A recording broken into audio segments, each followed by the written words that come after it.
Perhaps the best years of my life are gone, when there was a chance of happiness, but I wouldn't want them back, not with the happiness in me now. No, I wouldn't want them back.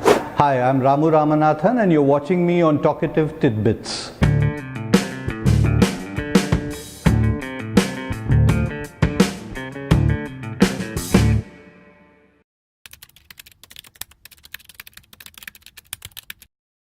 As of now, definitely yes. We are in the city of Mumbai, and this city alone boasts of something like 1500 shows per month in 4 languages. If you open the newspapers and look at the advertisements across the 4 languages, you will find that at least 30 to 40% of these 1500 shows are brand new plays. So that is one part of it. Secondly, in Maharashtra, what we've been seeing over the last 2 to 3 years is a series of one-act play competitions. So these are, youth plays and, one-act plays for bank officers and so on. So according to one bit of statistics, something like 350 to 400 new plays have sprung from about 8 to 10 different centers across Maharashtra. Approximately 50 to 60% of these one-act plays are again brand new plays. So that is the second part of it, that you have a whole new set of voices who are writing plays specifically for these competitions. And the third is, of course, the activities that you see being conducted by theatrewalas, by groups. So typically you have the Sultan Padamsee Award, which is being conducted along with the Tata Live. Then you have the Hindu playwriting competition. You see again in Bombay the Rage along with British Council. And then in addition you have friends and very sort of senior playwrights like Premanand Gajvi, Shafat Khan, who are hosting specific playwriting workshops and sessions across the country. So again, what we are finding is typically 100 to 150 brand new plays being written, or in other instances playwrights who are being groomed to write plays, and these are in new centers. And that is the sort of exciting, astonishing thing, that traditionally the centers used to be the main mega cities of this country, but now you're finding voices which are emerging from unknown remote centers of the country.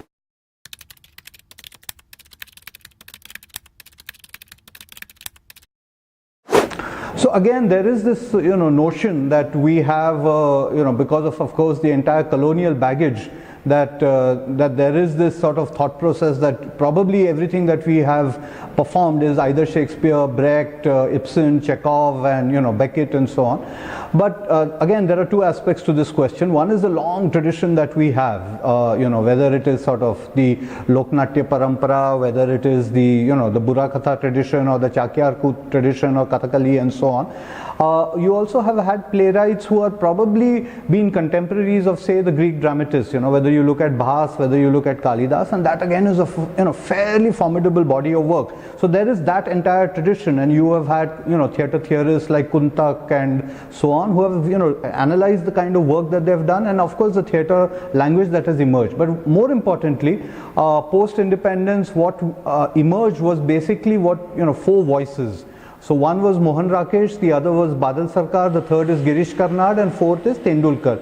These 4 essentially became I think the pillars of contemporary Indian theatre. And what we see today, my generation which has benefited from this, is based on the voices and work of these 4 fairly vibrant voices and what they wrote. So I think it's unfair to say that what we do and perform is entirely and totally derived from the West, because post the 60s we find a lot more work which is sort of very Indian and at the same time suitably contemporary and modern.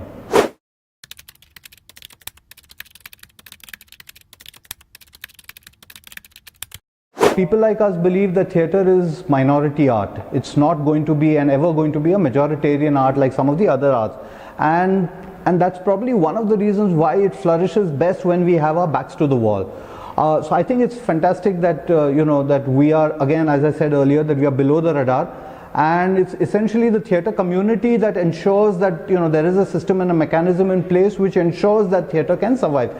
Bombay that way is a very good example of why theatre survives in spite of government support. So you see something like the Marathi theatre, commercial theatre, survives and thrives only on box office, and it's probably an industry of about 20 to 25 crores, and it's a system which not only ensures that the top artists and the top stars get paid, but also the boy who's doing makeup or the girl who's doing the costume, the backstage artist, etc., even they are being taken care of. So a child who's probably coming from a lower middle class house could be probably working in these plays for, and at the end of the month getting something like 20 to 25,000 as a kind of a package.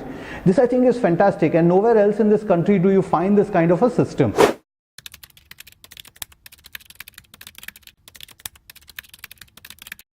So again, there are two types of playwrights: those who want to please and those who dare not to please. So I think the best of playwrights across centuries, and not just in this country, but even internationally, if you look at what John Fosse has done, you look at what Sławomir Mrożek has done in Poland, or you look at even what happened with Nagugi. He wrote an entire piece of work inside the prison because he was denied a voice, and by doing so he actually saved his own language.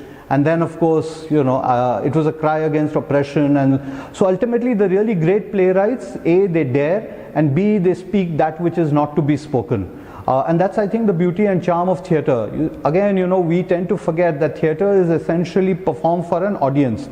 And what does an audience do? An audience listens, because it's all about the audio.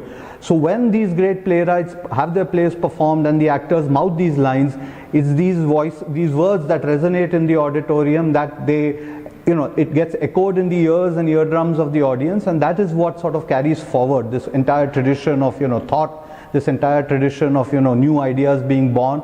And also in some cases languages which don't have a written text, and India is a great example of that. There's a play in Maharashtra which is sort of being performed called Vastraharan. It's been performed for the last 2.5, 3 decades. It's a play in a dialect of Marathi called Malwani. Now ideally this would not have a written text, right? It doesn't have a written text, but it's only because it's a play, it has got that many shows. And the beauty of the mechanism is such that this play is not only performed for the Malwani community, but across Maharashtra.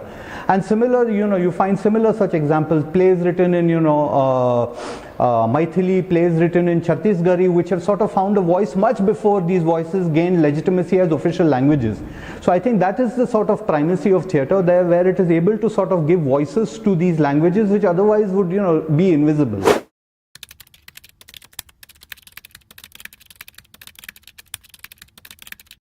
But that, I think, is bound to happen for every 10 plays that seek to entertain. There will always be that one play that seeks to question and sort of provoke thought. And again, a very, very good example is what happened in the 60s and 70s. So you had this entire Natya Parishad tradition that Maharashtra has. And what happens at the end of it today, after 30 to 40 years, we remember a Ghanshiram Kotwal, we remember a Sakaram Binder. We don't remember the plays that were box office successes in those days. We don't remember the plays that won the first prize or the second prize in these competitions. Why? I mean, it's not to say that those plays were less meritorious in any which way, but these were plays which were important, and B, they also sort of transcended this entire thing of time and space and everything, which is why they were great plays. So ultimately, when you're writing a great piece of text, ultimately it's sort of duty bound that it's something that transmits across time and generations and so on. Why is it that even today, when we pick up a text of Urubangam by Bhas, which was penned probably 2000 years ago, it's something that sort of resonates with a today's contemporary audience, that sort of story of Duryodhan lying on the battleground and questioning so many things and the validity of the Mahabharata and the war in Kurukshetra. Why is it that when we read Lysistrata, we sort of are able to re-examine what is happening with gender politics and war and so on and so forth? Because these are great plays. And I suspect when the playwrights ended or started or began writing these texts, they were not really thinking of considerations like how popular will this be.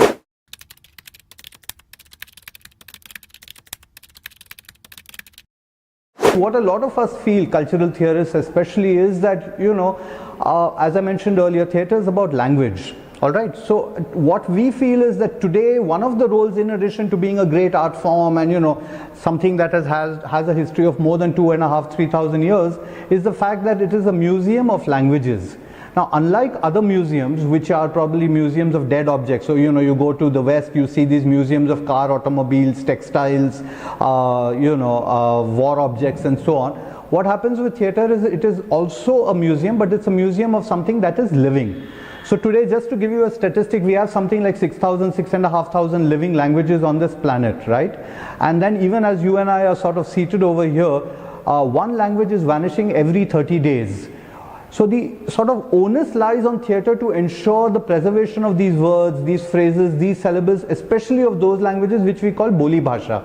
You know, again, it might sort of baffle you, but today the two most important poets, if you travel around Uttar Pradesh, I was just sort of there, the two most important poets are Kabir and Tulsi.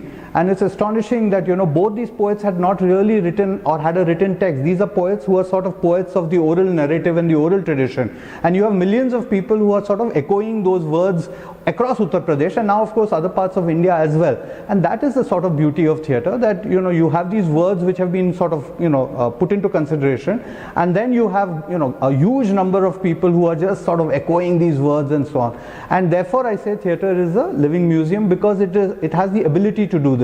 A, it preserves these words, and B, it preserves these words for posterity.